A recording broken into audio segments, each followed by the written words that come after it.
Hey everybody, welcome to Not Up for Debate. I got Randy here and Damien, and we got our friend Ashlee with us today. I'm so excited to have Ashlee on. Hey! How you doing? Super good. How are you guys? Awesome, pretty good. Sorry, Damien, go ahead. No, that's okay. No, I was just gonna say, I was gonna repeat what I said. We're so excited to have Ashlee on. She's another long-time friend for Randy and I. We also, all three of us, worked together for a few years. Starting several years ago. So, Ashlee was, and maybe this is getting right into the gooey feelings, but Ashlee was a longtime mentor of mine too, personally, at work. So she kind of helped me grow professionally at work. So I'm very excited to have Ashlee here. And then definitely, I'd have to say the same thing. Yeah. So. Oh, absolutely. You guys are so sweet. Yeah. And it blossomed into this great friendship, and I'm like constantly texting Ashlee about life updates and stuff with the kids, and so she's taking on the auntie role. So anyway, heck yeah. So Ashlee, we're here to kind of talk about talk mostly about you, and talk about your belief system, who you are, where you come from. So can you kind of give us an introduction? Who you are, what you're up to in life. Oh my gosh. Well, I don't know. I feel like I'm a pretty normal person. I'm not running around doing anything crazy here. You know, I go to work, and put my shoes on one at a time, just like everybody else. I do mine twice. I'm just kidding. He's got 4 feet. Sorry to hear that. Yeah, no problem. I just happen to identify as a witch. Heck yeah. All right. And so what does that mean? Well, it means a lot of things, but for me, it means that I rely on a base of personal power that I use to go about my daily life. So, as a witch, just to be clear, does that mean that you are identify in any kind of religious group like pagan or what's the other word I'm looking for? Pagan is the one that I'm wondering. Or Wiccan. That's the or Wiccan. Yeah, that's what I'm looking for. Yep. Wiccan's a big one too. Yeah. I don't, and part of that is just because I like to be able to kind of go into anything.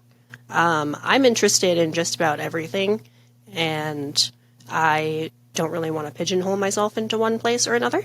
When it comes to terms like pagan or Wiccan, those are more... They have different connotations than just saying I'm a witch. Wiccan has its own very specific rules and its own teachings. There's... I won't say like a book or anything in particular, but there's like a set of, we'll call them commandments from the originator of Wicca. There's lots of different lifestyle choices that you make to be a Wiccan, and I just don't subscribe to that. I don't call myself a general pagan either, because I feel like that term is really big, and it doesn't really describe anything. Gotcha. So have you had this way of life your whole life, or is it something that you've grown into, or? Well, it's kind of a tough one because it's a yes and a no. I've only been identifying as a witch for the last maybe 3 or 4 years.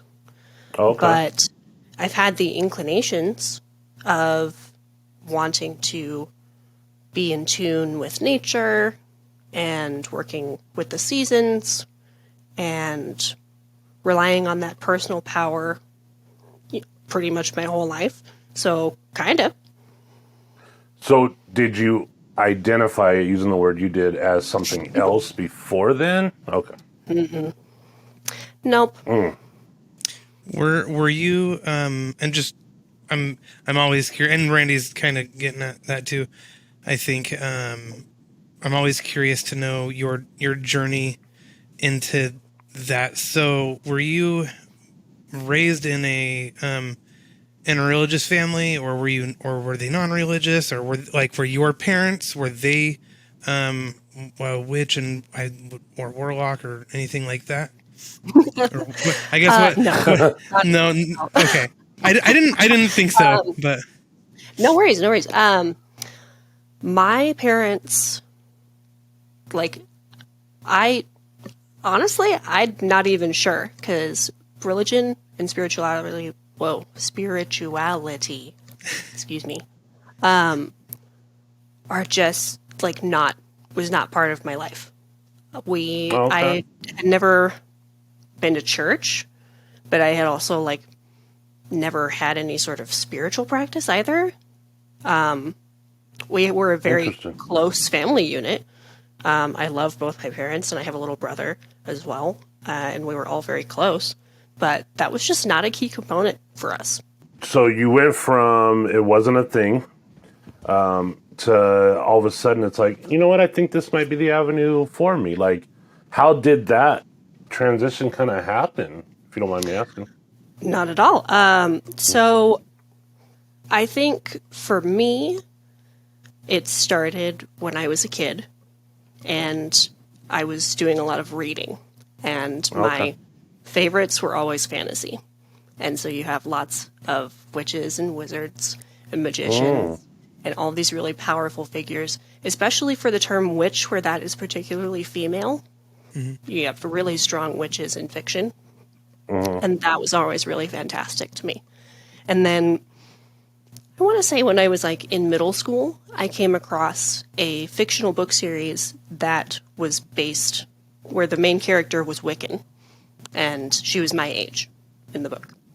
And so it was less, the wands and the staves and the bright spell work and all these crazy things. No Harry Potter. No Harry Potter. But like actual grounded spell work. Gotcha. And I became really super excited by that. Oh, okay. And then so you're like, I'm going to look into this a little more, or? It helps a ton that when I was in middle school and kind of going into high school, that I had lots of access to the internet. And actually, witches and pagans and Wiccan communities were very quick to jump into the internet to spread that sort of information. So there was quite a bit of it available. So it's something that you've always been interested in. It's always been kind of a part of your character. So is there a moment 3 or 4 years ago where you were like, you know what? Yep, that's me. That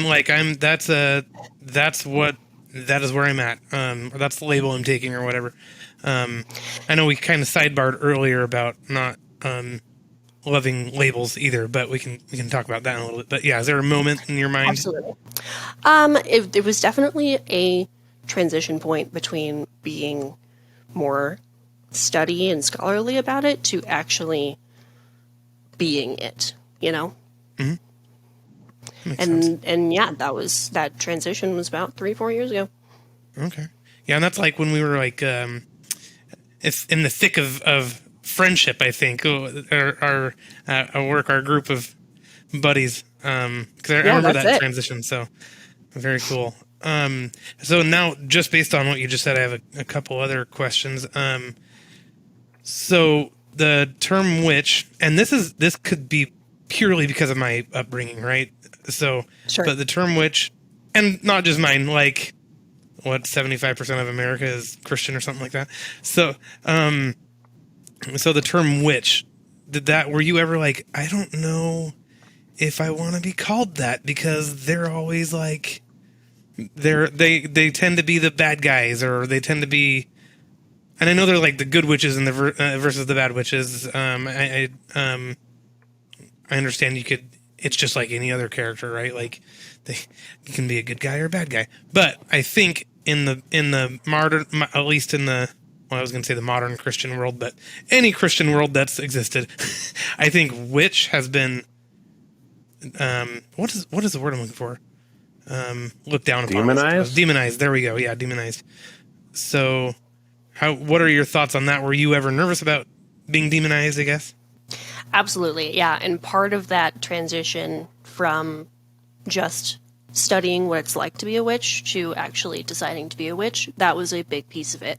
Because once you say that you are a witch, then you kind of wear the mantle of what that word means in all of its different ways. And actually, one of my favorite books on the subject goes through and breaks down the whole dichotomy of the word witch from, you know, not modern times all the way up to now. And I think now, for me, it is like an owning it thing. Mm-hmm. It's like yeah, I'm a witch, so what?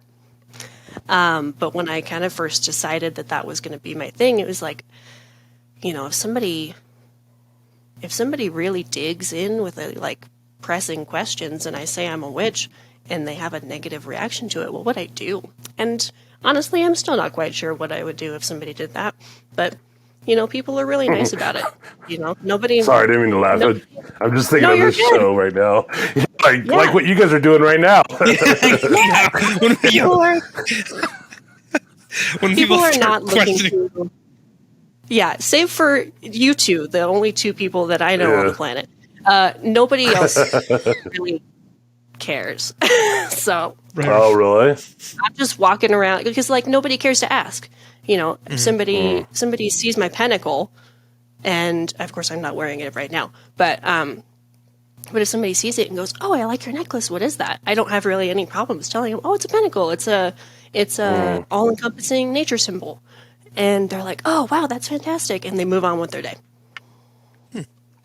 So I've had a few things that have come up. Sorry. But one is what you were just talking about. You said all encompassing nature symbol. So is that more where your belief lies? Is it in like nature or, I'm very naive when it comes to, you know, witches and whatnot. Yeah. So no worries. some of these questions might be you're like, dude, but you know, it's fairly new. Yeah. You know, witches haven't been around very long at all. Just kidding. Yeah. You can ask me the beginnerest of beginner questions. No big deal. So I mean, is that so? You said that you're not pagan because that's like a big thing, but in paganism that would be multiple deities, right? Or is that not necessarily? Like, do you believe in deities, or is it just nature that is the you know what I'm saying, your main focus, or how does that? So I'll unpack as much of that as I can. Okay.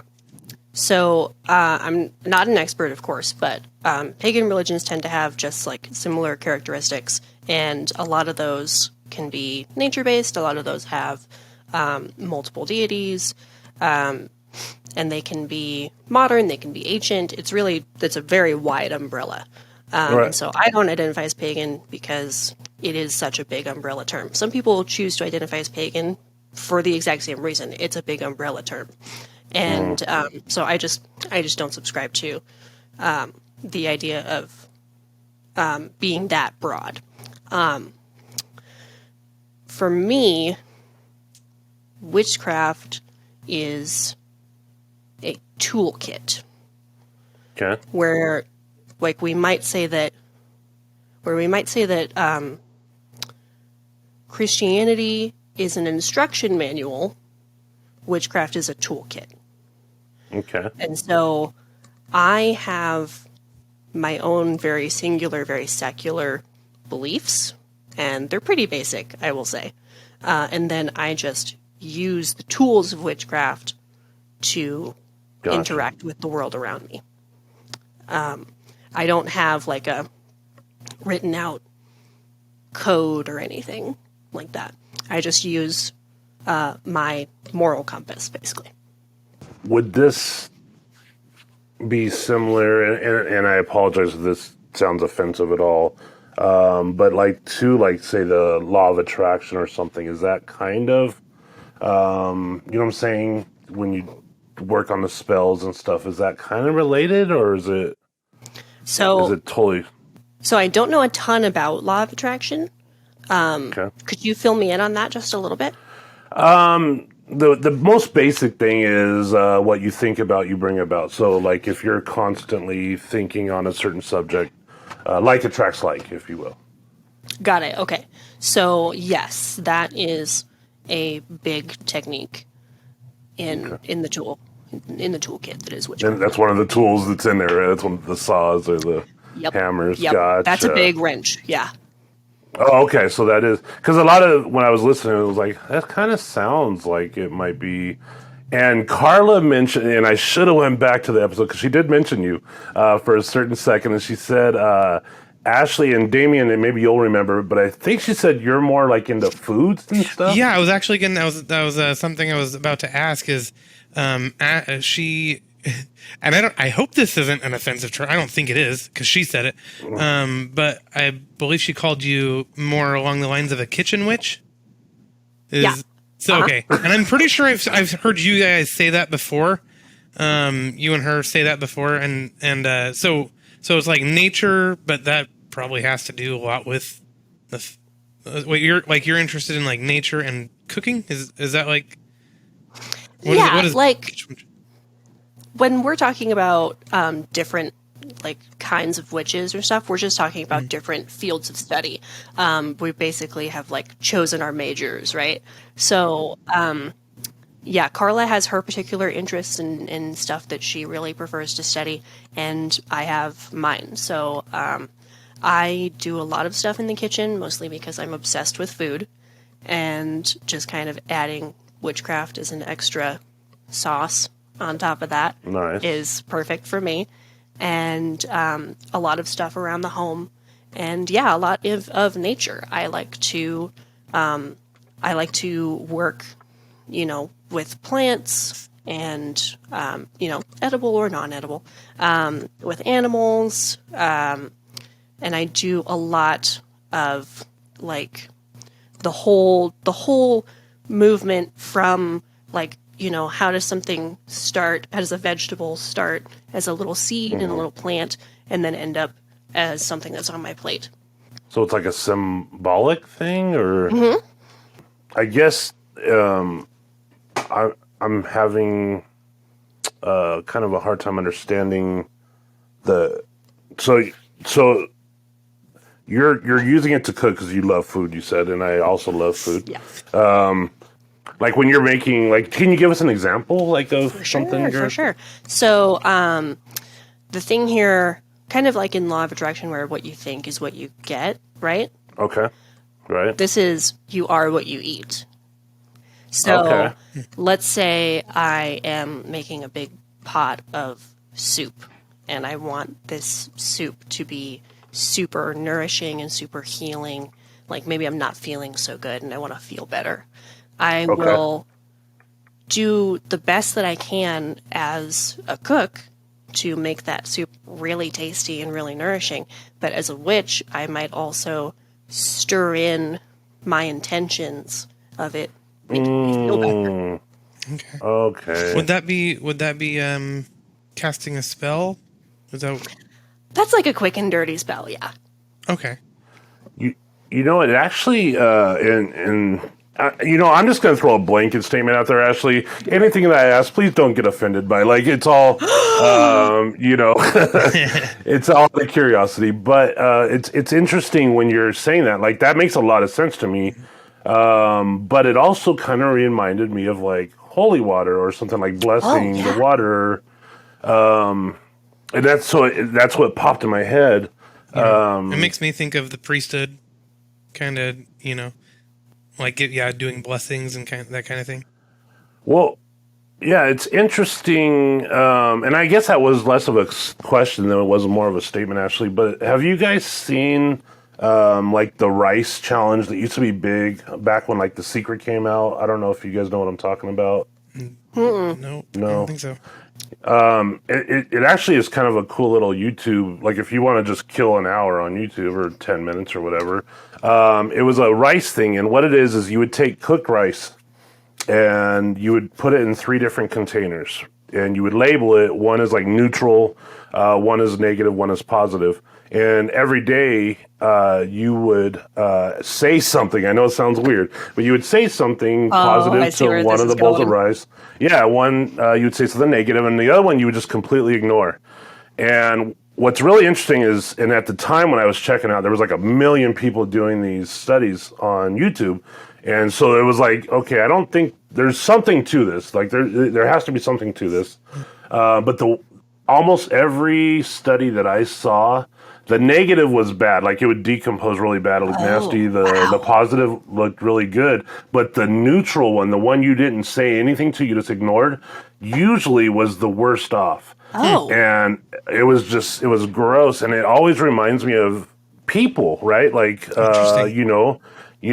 like, and then you wonder, like, well, why is that person staying in that negative relationship or something? And you almost think, well, because it's somebody they're with instead of them just being there lonely or whatever. You know what I'm saying? Yeah. And so, anyways, that all kind of like reminded me of each other. And then, obviously, we're full of water ourselves, right? I mean, we have. True. I don't know the scientific amount or whatever, but right. But it's just kind of interesting if that all kind of plays a part together. Interesting. I don't know. That is really interesting. Yeah, I like that you guys brought up holy water because that's basically it. I mean, you're taking an element, a basic element, and charging it with an intention. And mine just happens to be chicken broth instead of water. Interesting. Oh, interesting.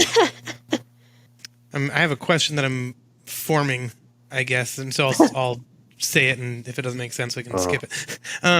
So is there like, when you're casting a spell, is it like, do you believe that there's like a physical electric aura kind of thing happening, or is it like just a very spiritual based concept that you're like spiritually flowing into the food or plant or whatever that you're working with? Okay, I like this question. So another big important tool in the toolkit is visualization. Okay. And so I do a lot of work with my inner eye, let's say, to be able to kind of watch the energetic exchange for whatever I'm doing. Let's say I'm cleansing something with my breath. You can cleanse things lots of different ways. I'm sure the ones that you guys have seen the most are like smoke cleansing. Okay. Does that sound familiar? Yeah, for like bad spirits or whatever? Or? Yeah, to cleanse objects and just kind of get energetic gunk off of them. I've never heard the term energetic gunk, I'll be honest. I like it, though. That's getting on a t-shirt now that we're... Just kidding. Yep, perfect. Yeah, as long as I get us some royalties, absolutely. Absolutely. So let's say I wanted to cleanse something with my breath. Let's say I got a new... crystal from the shop down the street, and I wanted to cleanse it energetically because it's been in a shop around lots of people, and lots of people picked it up, left a little bit of their energy on it, put it back down, and that's happened over and over and over again until, of course, it ended up in my hands. If I wanted to cleanse it with my breath, then I would just exhale onto it, and I would imagine, let's say, what would I do? I would imagine my breath as like a silvery gold exhalation that would scrub any darkness or kind of murkiness off of the crystal. And then it's clean. Okay. And so when you're imagining them, are you seeing, like, is it almost like you can see a vision? Like, are you getting into like a meditative state at this point, or? I am not that good. Oh, okay. You can, with lots and lots of practice, you can. It's brain exercising. It's like, it's like getting up every morning and sitting up in your bed and like holding out your hand and going, okay, there's a tennis ball in my hand. And you just sit there and think about there being a tennis ball being in your hand until one day your brain can fill it in for you. You can see the tennis ball. Yep. That's okay. I actually really I look a lot into like visualization and meditation and stuff like Yep. that as well. And mine kind of happened on accident when like I don't ever get sick. I don't know if you guys ever heard me say that, but I don't. Like I just don't. It don't happen. No colds, no flus. I know it's ironic. I ended up with cancer, but as far as like typical cold and flu and stuff, I don't do it. But I did one time about 15 years ago. I got really sick and I was hallucinating, and I think it was the flu I had. And then the fever broke and all that. And then I started noticing after that when I would go to bed at night, right before I would fall asleep, that I would start seeing my dreams. Or, you know what I'm saying? It was like I was still semi-conscious. Okay. And I started seeing these visions. And then I was like, oh, that's interesting. I wonder if I can stay with this.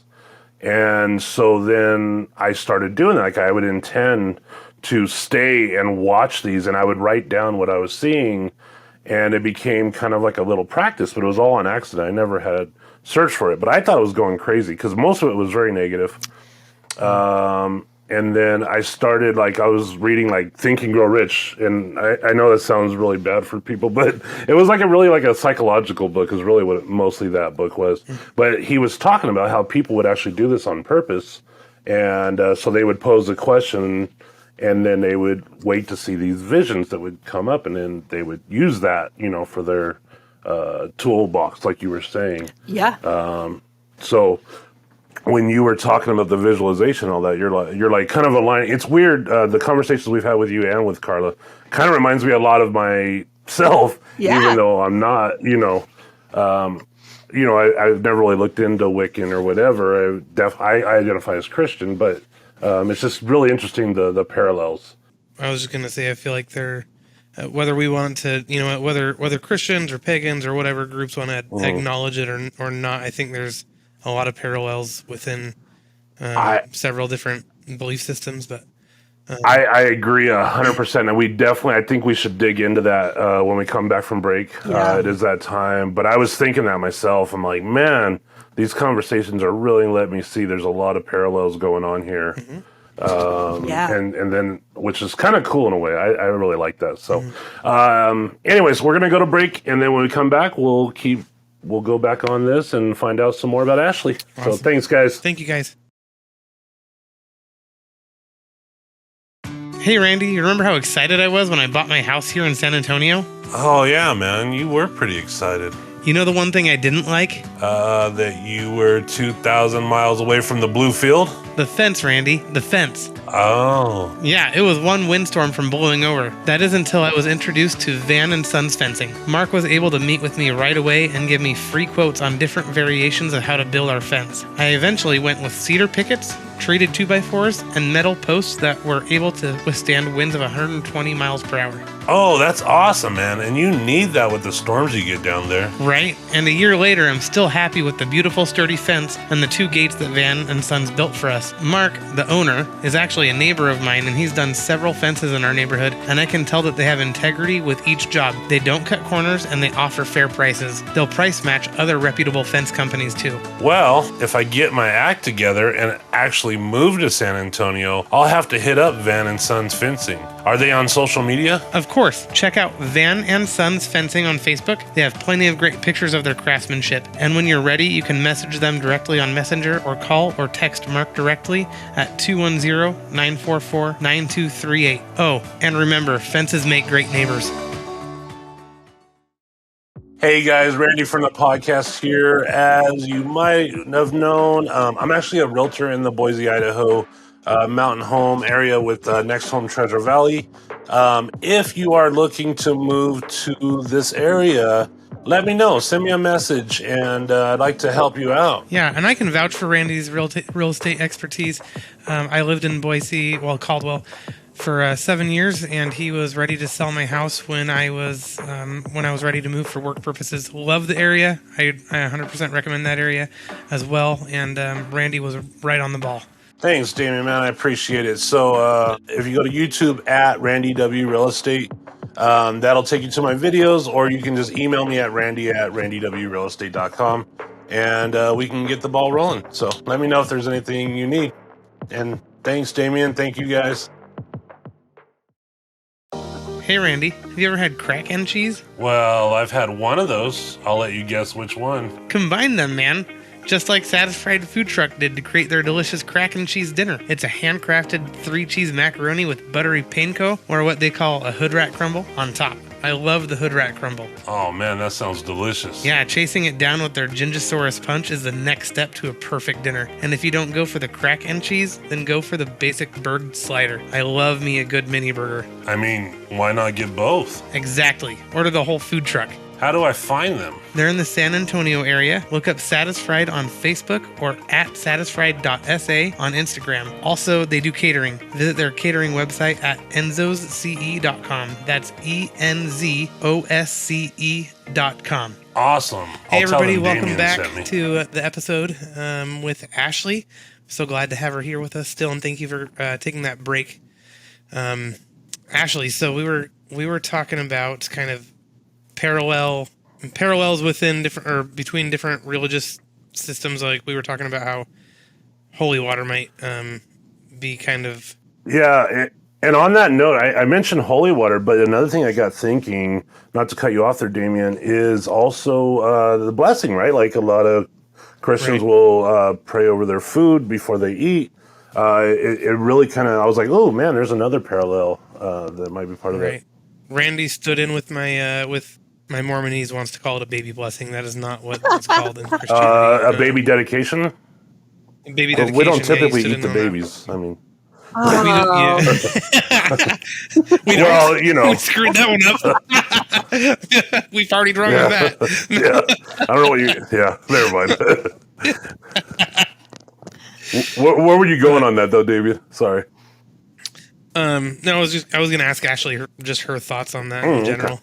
Yeah, I mean, to me, it's really just, you're kind of doing the same thing. It's just from a different base of power. If I imagine, I don't know much about your guys' religion, but I imagine that when you ask for your food to be blessed, you just borrow a little bit of oomph from your deity. And when I do it, I'm just using my own personal energy.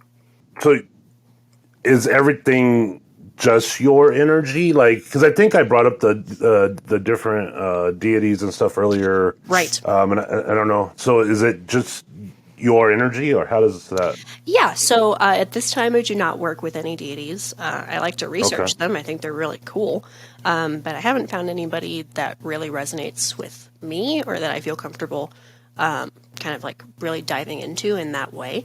So I just work by myself. But you do believe in them, or? Oh, belief is fun. I don't know if that's a bad question. Sorry. No, not at all. I think Okay. Damien and I talk about this constantly because for me, belief, oh gosh, how do I want to word this? In terms of existence, it doesn't really matter to me. Okay. If that makes sense. I think that going more into that idea of all these parallel things running through all these different religions, there's like base energies and like the same characteristics for the same entity across a bunch of different paths, right? You can see things mirrored all over the place, which is awesome. And so whether you call something an energy, or whether you call it a deity, or whether you're just talking about like the universe as a whole, I think we're all kind of talking about the same thing. We're just addressing it with different names. So a rose is a rose. Sure. Yeah, so that is something that I know we're here to talk about Ashlee's beliefs, but just real quick, that's something that I am still figuring out for myself. So when I was LDS, I absolutely believed that, everybody has. I kind of believe that same concept. Everybody has like the same God. We kind of just call him something different, and we believe different things about him. I kind of believe in that a little bit now. I mean, I have a hard time saying no to that, but it's also very non-Christian. Right. You know, it doesn't fit the mold, I think, for a Christian to say that. So anyway, kind of go back and forth on that. But I like, it's really hard to say no to it just because of how accurate those parallels are, if that makes sense. So Yeah. I hope that makes sense. I think it does, and it kind of reminds me, and I know I've said this to death at this point, but I know, Ashlee, you haven't heard all the shows we recorded. Well, most of them haven't even been aired yet or published, but I had heard something, and it really is intriguing to me, but it does have to kind of do with at least the Jewish God, if not the Christian God, but it was talking about God being the Alpha and the Omega, which to me is like the beginning and the end, right? Like, so it would be like everything. So if that is the case, then in one way of looking at it is like God is all encompassing. So it'd be you, it'd be me, it'd be Damien, it would be the desk that we're talking about, but it would also the atoms that make up the desk and make up the whatever, you know, the what do you call it? The glass behind you, or I can't see anymore because we have the biggest down. You know what I'm saying? But so it would almost make sense for that all to why everything would be connected. And I know that's very unchristian also, but it just sounds intriguing to me. So you can almost see parallels that way.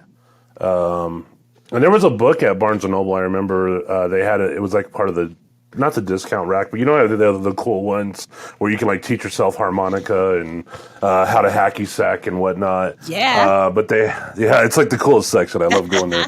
But anyways, they had a book that was, I want to say it was Christianity, Hinduism, and one other. There was three of the major religions, and it had the teachings from all three of them. And even though they were all worded a little different in each passage, they were very much similar in the point that was being said. And it was from Jesus' sayings, not just Paul or whatever.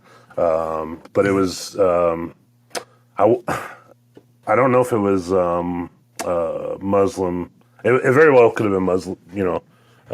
Muslims' teachings, and then the Christian, Islam. But anyways, I guess we're digressing a little on that. But Can I ask you guys a question? sure, absolutely. So you both said, as you're moving through your topic, you both said that's not very Christian of me. Like, what do you mean by that? Well, I can't speak for Damien, but I always use one. I believe in God, and I believe that Jesus is my Savior, but I don't necessarily believe everything is biblically accurate. Like, I don't think the Bible is 100% accurate. I do believe there's the Word of God in there, but I don't think that it's everywhere, and I think it's been funneled by man. So I feel like there's a role, and it's an offensive term, so I apologize to anybody. But I use the word cookie cutter Christian. Like it's like it's not filling the role that when you think of Christian, or at least when I think of what a typical Christian is. So maybe that's judgmental of me, but I've met a lot of that person. Okay. Throughout the years. So I don't know what Damien means by that, but that's kind of what I see. Very, very similar. And so, yeah, I mean, basically there's like set standards that you have to kind of meet the mark on to be Christian. The biggest one being accepting Jesus Christ as your Lord and Savior, understanding that you can't get to heaven without his sacrifice to perfect you, right? Like that's because you are a sinner, so you have to you're not allowed into heaven being a sinner, so you have to accept Jesus's perfection to cover you and to cover your sins. That's like the ultimate, like you have to believe that to be a Christian. And then the Bible You're supposed to believe that the Bible is basically the only reliable word of God, and that's where I think both Randy and I kind of see eye to eye on a little bit. We're kind of like, Yeah. I think there's some more ultimate truth out there, and I kind of explained this in our very first episode actually, that I'm okay with starting there. I'm a new Christian, even three years in being a new Christian. So I've dismantled all my other belief system, and so I look at the Bible as the accurate word of God, and I'm still learning it. I have a very difficult time thinking that all of ultimate truth is in the Bible, but also I know that a typical response to that for most Christians would be, well, we don't necessarily believe all the truth is in there. It's just the truth that we need right now, and I can get behind that. So I can understand that. I think there are things that are obviously that we don't know, and that the universe, about the universe that we don't know, and maybe mankind will eventually know, and maybe not. Maybe we're not supposed to know, until the next life, if ever. So anyway, I think that's what most Christians would say, is that the Bible is the most truth that we get to have right now.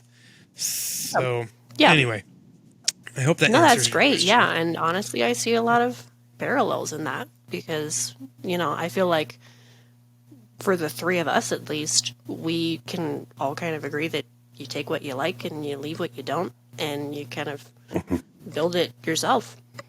Right. Which is funny because I've actually had a discussion before. It was with a fellow Christian, and I was telling him how I kind of believe, and he's like, well, you can't really pick and choose what you want. And I'm like, well, Why not? maybe. I mean, yeah. I hear that a lot, actually. I hear that often. And to me, like, some of it feels very, if it just feels more truer than other.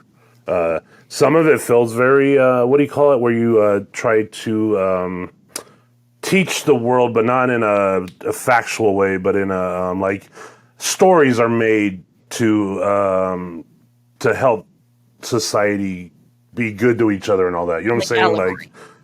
Yeah, exactly. So I feel like some of the stories in the Bible are just that. And then there's people like, I don't know if you guys have heard of Neville Goddard. If you haven't, it's interesting to check out. What was that, Ashlee? I'm sorry. Cannot say I have. I've heard of that person. Yeah. His mentor was a follower of Kabbalah, which is like a Jewish... I've heard it called a Jewish mysticism, and then I've heard that's not accurate. So I don't know how you would want to put it. But essentially what Kabbalah, from what I understand, and this doesn't mean it's 100% accurate, is the stories of the Bible are actually symbolic in teachings of basically... I wish I had an example to give you, and my mind is going blank right now. Oh, no. Because you can almost think of almost every of the more popular stories, like Noah's Ark. or was it Jacob with the son he was gonna? Well, he had Isaac, but that wasn't it. Yeah, but it was Isaac and Jacob where he was gonna where he blessed one of the sons. And so he was blind. So whoever I'm talking about was the blind one. I want to say it was Jacob, Abraham. Sorry. And so he wanted to bless one of his sons, and he was blind though. So one of his sons dressed up in animal skin, and when he called his son to bless him, he felt him because he couldn't see, and he felt the son because he was in animal skin. He felt like the other son who was really hairy. And he thought it was the other son who he wanted to bless. So he tricked his dad into blessing him instead of blessing his brother. Oh. And so even though the dad found out about it after the blessing had already been made and there was nothing that could be done about it. And so in Neville Goddard's teaching, he's saying that the son that was supposed to be blessed is like the world as it is. And then the son that dressed up in the hairy animal skin is your intention, right? That's your That's the way you want to see the world. Okay. You want that to happen. So, and then Abraham, I think it was, is basically your the wish or the world. You know what I'm saying? Like by him touching the sun that was in the animal skin, that became the new reality. So it was a symbolic story, and that's just one. And I'm probably butchering it, but according to Neville Goddard, the Bible is just like all full of these. And he was an ex-Christian too, he said. And so I've read his books. Like he has, they're shorter books. You know, they're maybe like a half hour long, like an audible type reading. But they go into these, and some of them you're like, yeah, man, how could that not have been a symbolic story? Because it doesn't make sense from a rational mind. Like even that story I just said right now, it'd be hard to believe that he would be fooled into thinking that was his son just because he touched this animal skin. So, and Ashlee, and I've said this a million times to Damien, I don't know if I believe any of this 100%. I just find it really intriguing and I want to know more, so I do look deeper into it. And so earlier we had talked about the books that kind of led you on your path. And I brought this up with you in the break that you didn't mention the title, and you said you really didn't know at the time, but you think you found it. Yeah. Thankfully, thank Google, the god of information. Exactly. Blessed be we by Google. I thought that was the name. I'm like typing that down. Blessed be we. It is a small YA book series, and the first book is called Blue is for Nightmares. Oh, okay. And like most YA books, I think if I were to read it now as an adult, I would think that it's kind of silly and it's probably very dramatic, and there's quite a bit going on. But what I really took from it when I was a kid was that the main character was brought up as, Wiccan or something close to it. And at that time, I didn't know what Wicca was.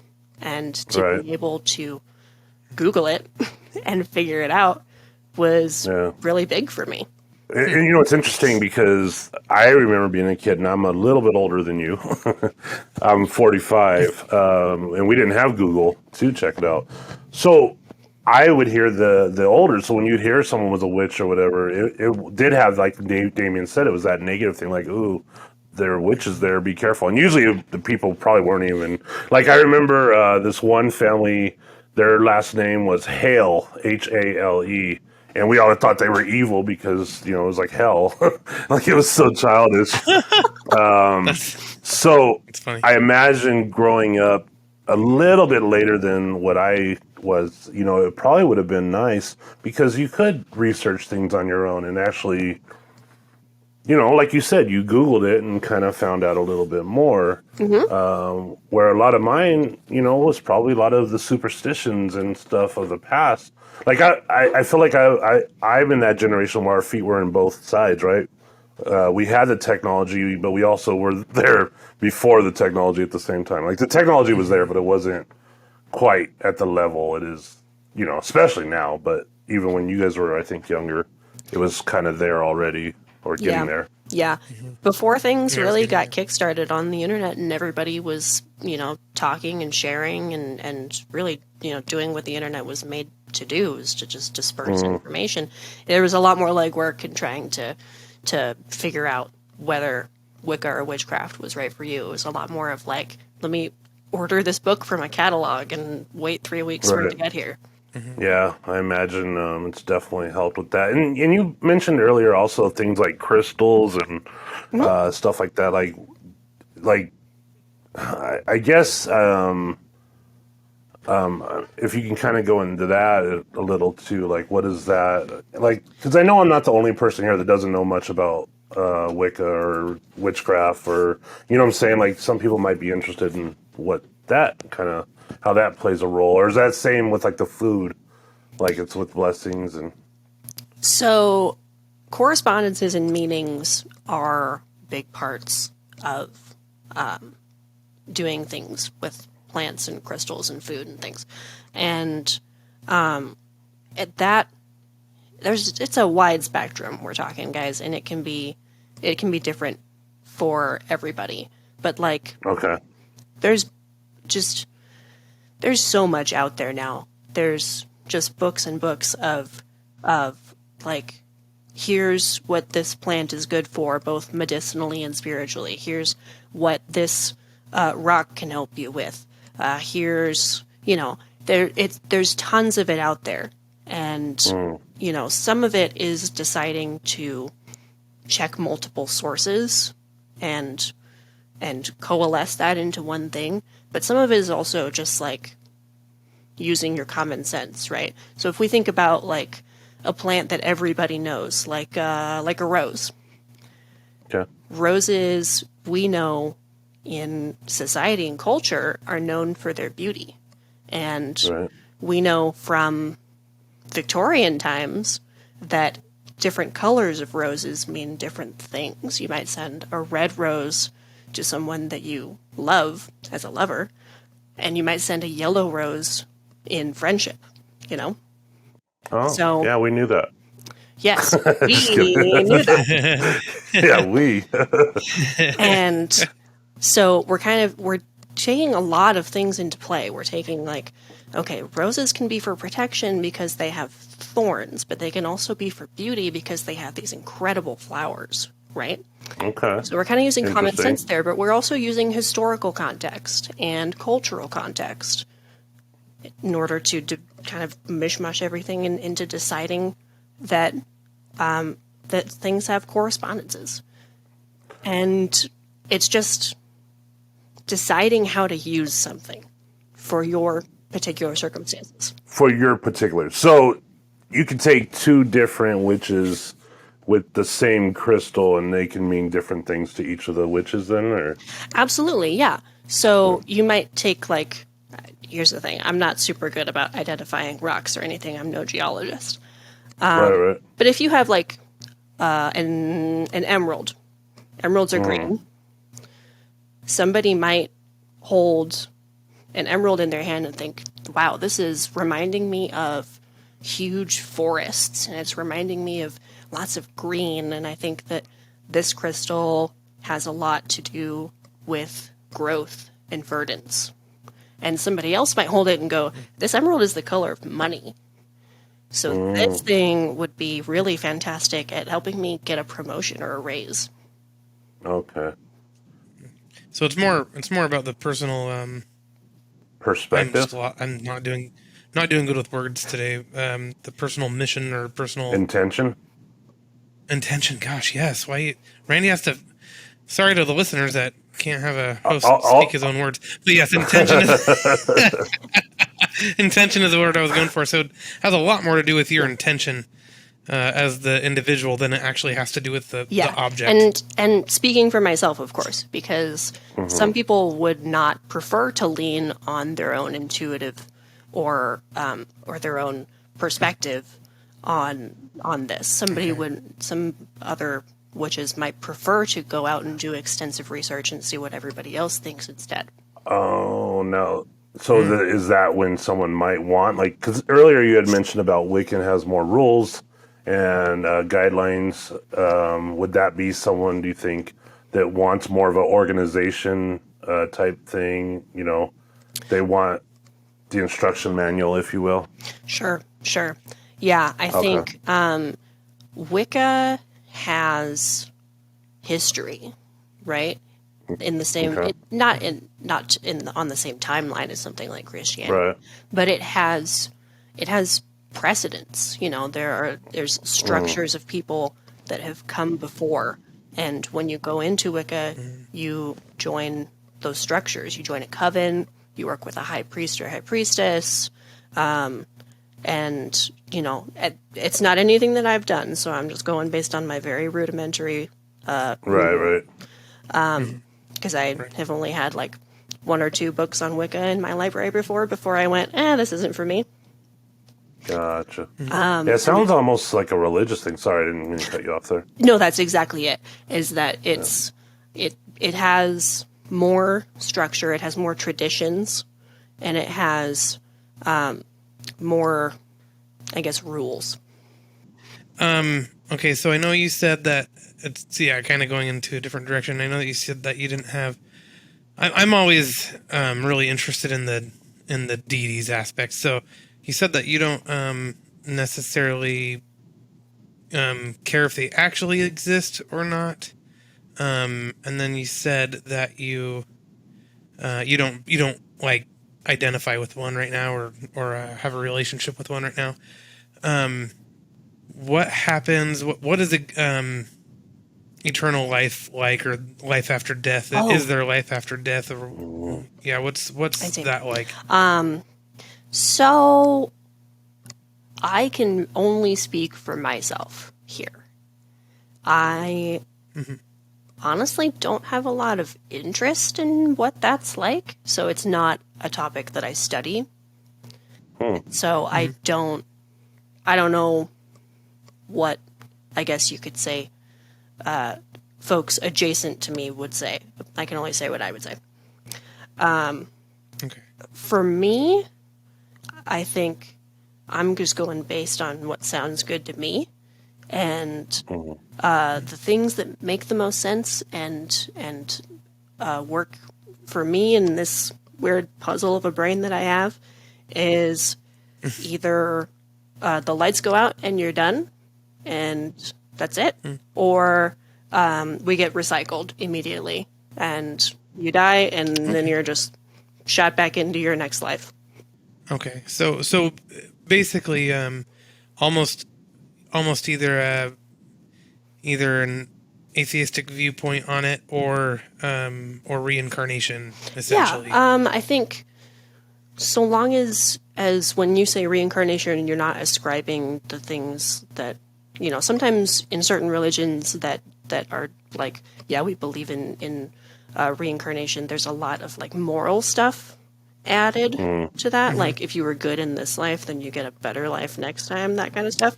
And I think it's way more random than that. Okay. So there's not necessarily an organization to that, how that happens. It's more because I know what you're talking about in other religions. It's you've earned a better life, and you're still trying. Like each life is like and depending on the religion, each life can have a certain lesson to be learned, or the next level up kind of thing. But you're saying that you don't necessarily, if that is what happens, you don't necessarily subscribe to the idea of it meaning much more than you're just going to the next life to experience it. I think a really fun one, I won't say it's a belief, I'll say it's like a thought experiment. A really fun one for me is when you think about, like, if everyone on the planet is you, and you're just living out each life on each timeline, and like they're all you, but your upbringing and your experiences change you, and you learn something from every single life on the planet. That's it. Like, it's overwhelming because there's billions of us. Well, it's terrifying, but at the same time, it's like, oh yeah, by the way, it's all you.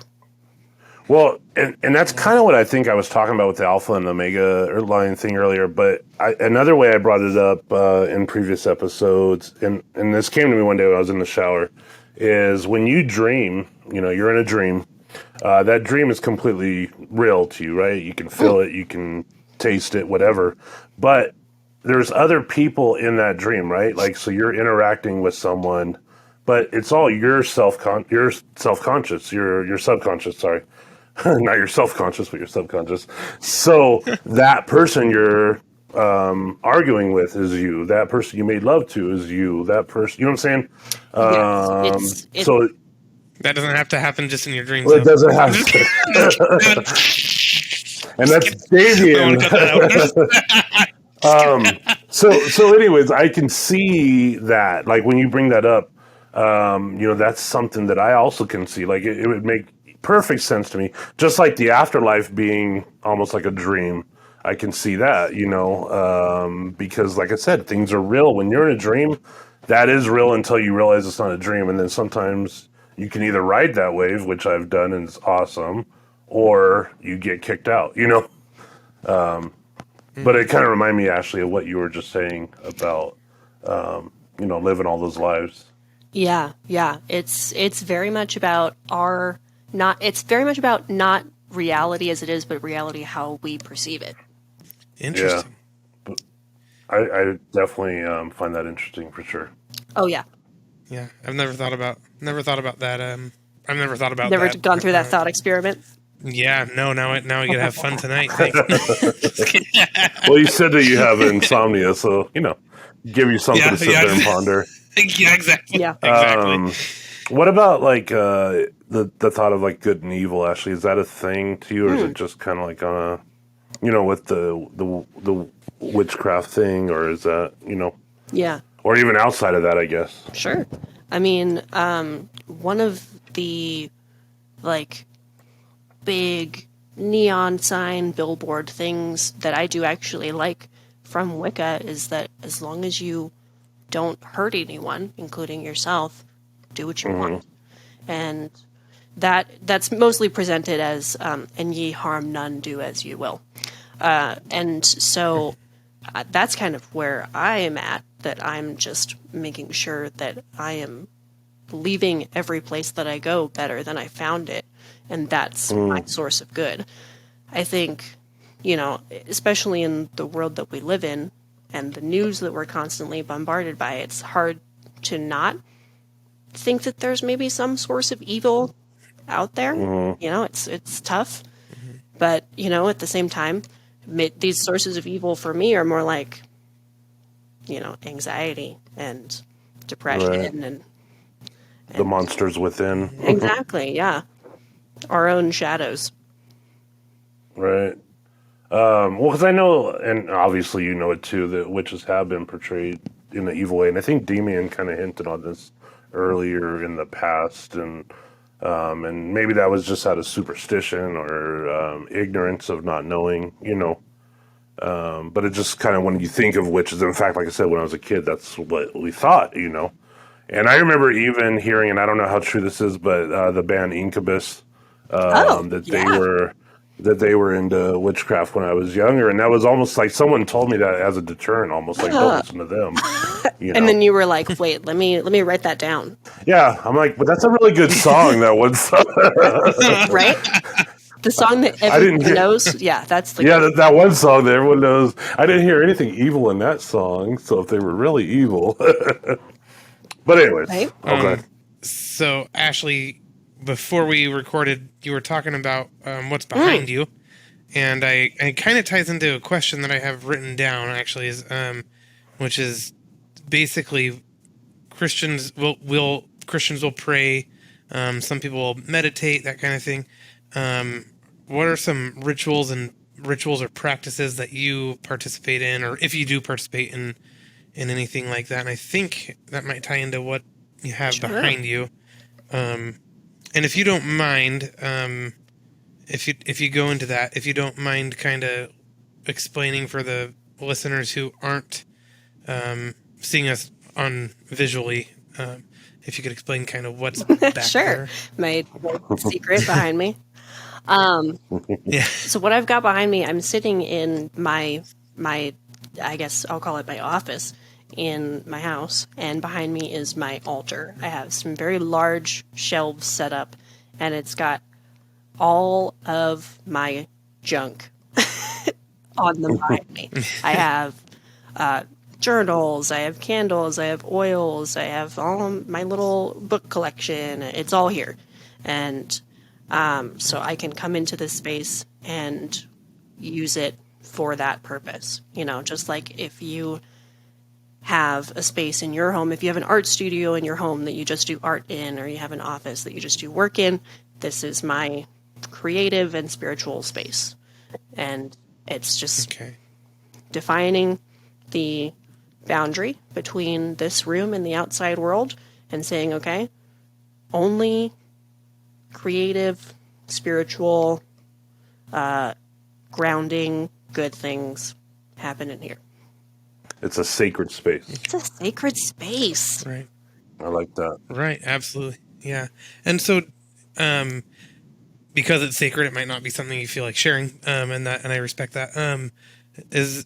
What do you do in there? Do you meditate, or do you like do certain spells? I gotta say that I wish I could meditate. I'm really bad at shutting up my thoughts. I have a lot of intrusive thoughts. So meditation isn't really my thing, but I do a lot of journaling in here. I do a lot of doodling and planning and mind mapping. A lot of these are like psychology terms, and a lot of modern witchcraft is psychology anyway. There's the line between those two is really foggy. But I also move into like doing small rituals and stuff in here. I will maybe dress a candle with a certain intention, or I'll pour a bunch of stuff in a jar and shake it up with a little note in there or something. Anything goes. That's really interesting and I guess I never thought of this before, but it sounds like, and I might be getting this wrong, but it's almost like anything could be the sacred object. It's just what you put into it.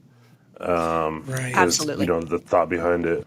Yep. This is really interesting, and it reminds me of a story, and I won't even say the person because in case he hears this, but someone really close to me was telling me when he was younger that he had a wart on his arm, and his aunt had told him that if he buried a rag, like an old dirty rag, that and believed that the wart would go away, that the wart would go away. And he's like, Randy, he's like, it went away like within like 2 or 3 days. Cool. The wart was gone.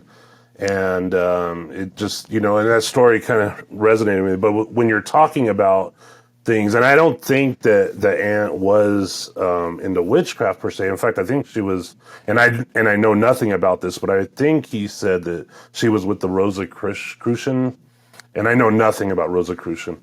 But I'm just curious, if there was there again, the parallel that we talked about earlier. But that's what it reminded me of when you were, some of the stories you've told. Oh yeah. Do you have any examples of that, Ashlee? Like an intention there is?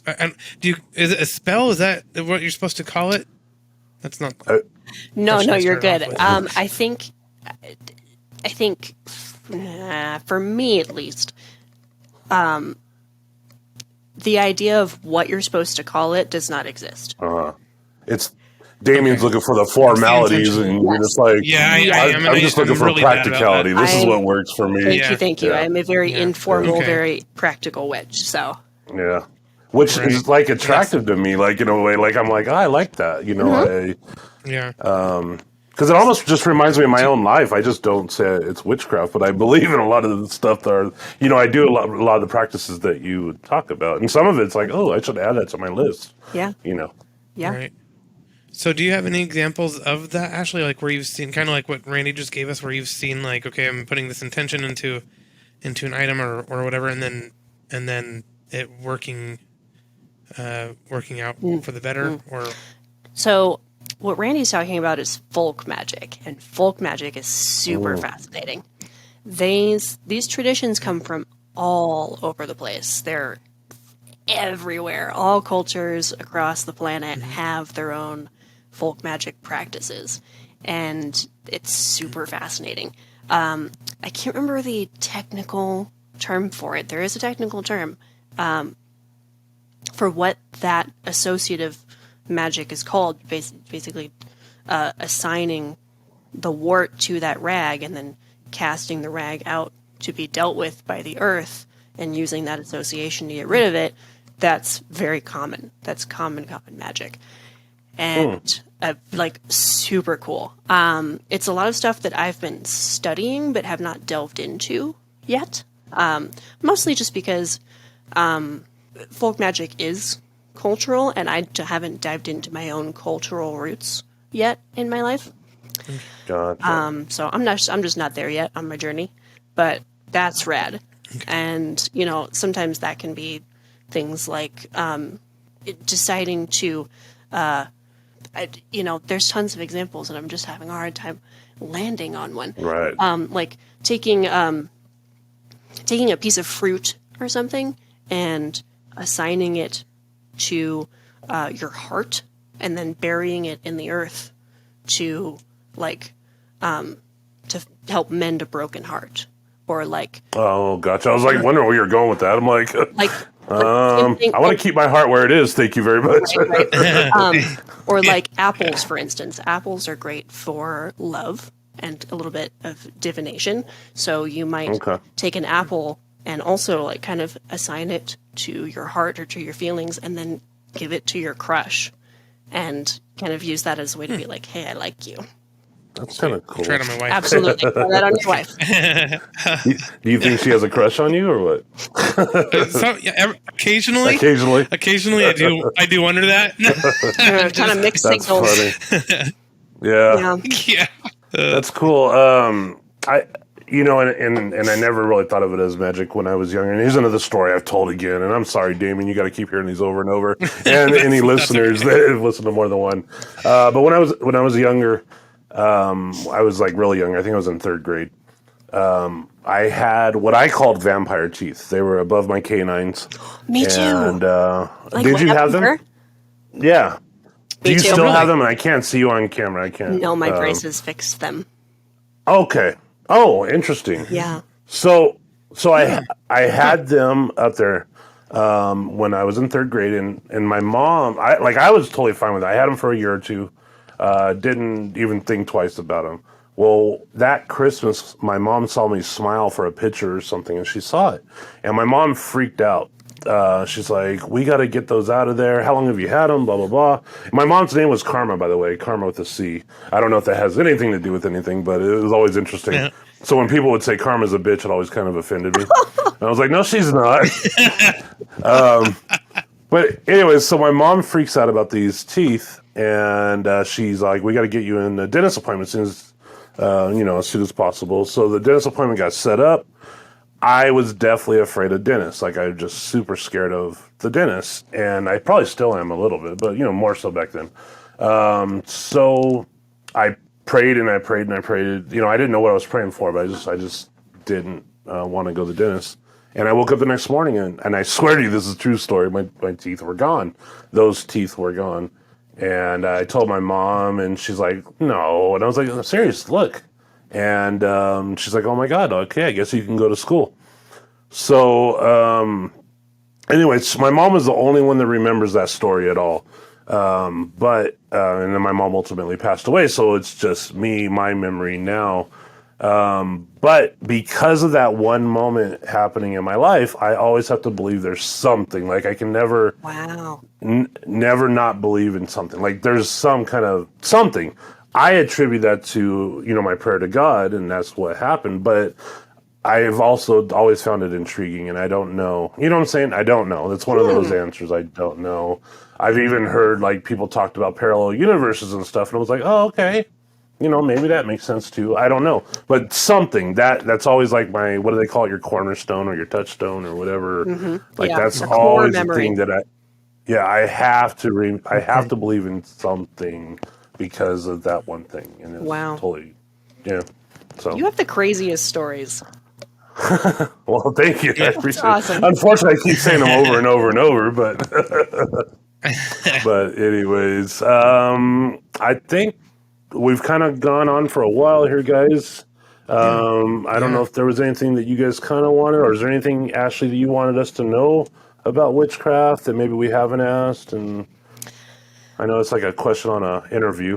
Right, yeah. Like a job interview. Do you have any questions for me, like at the end? Yeah, do you have any questions for us? Yeah. When do I start? That's the best part. Yeah.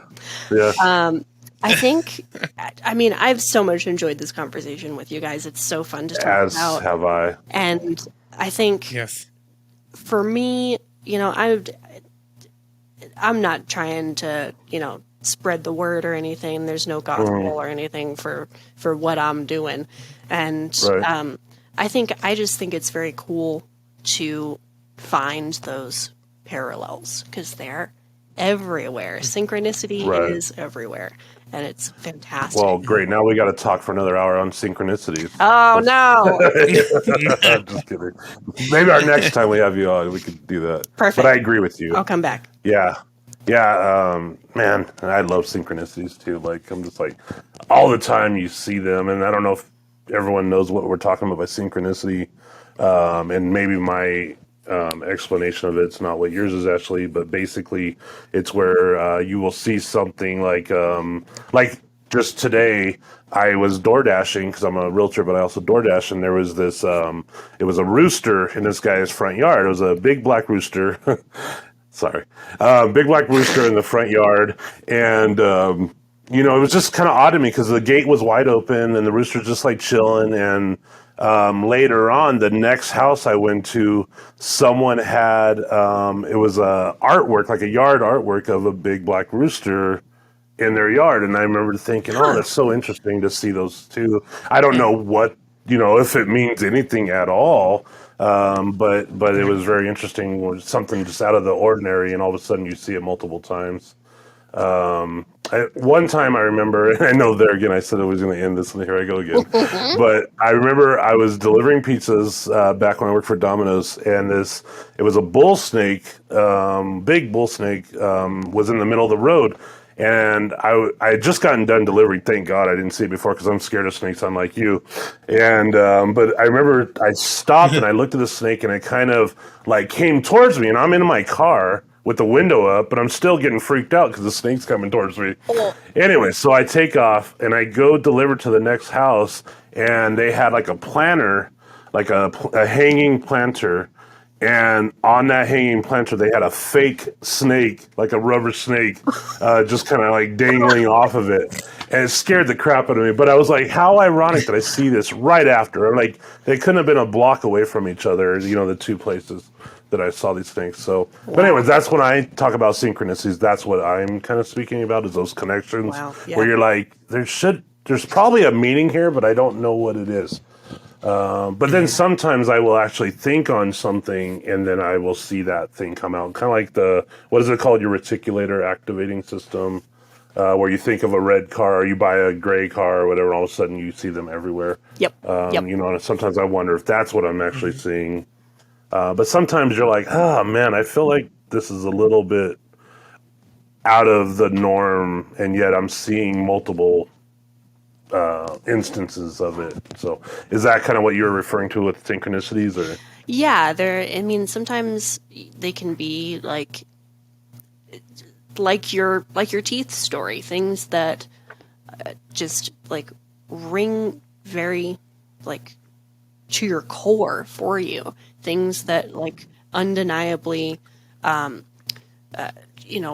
represent your beliefs or your thoughts, or finding common ground there.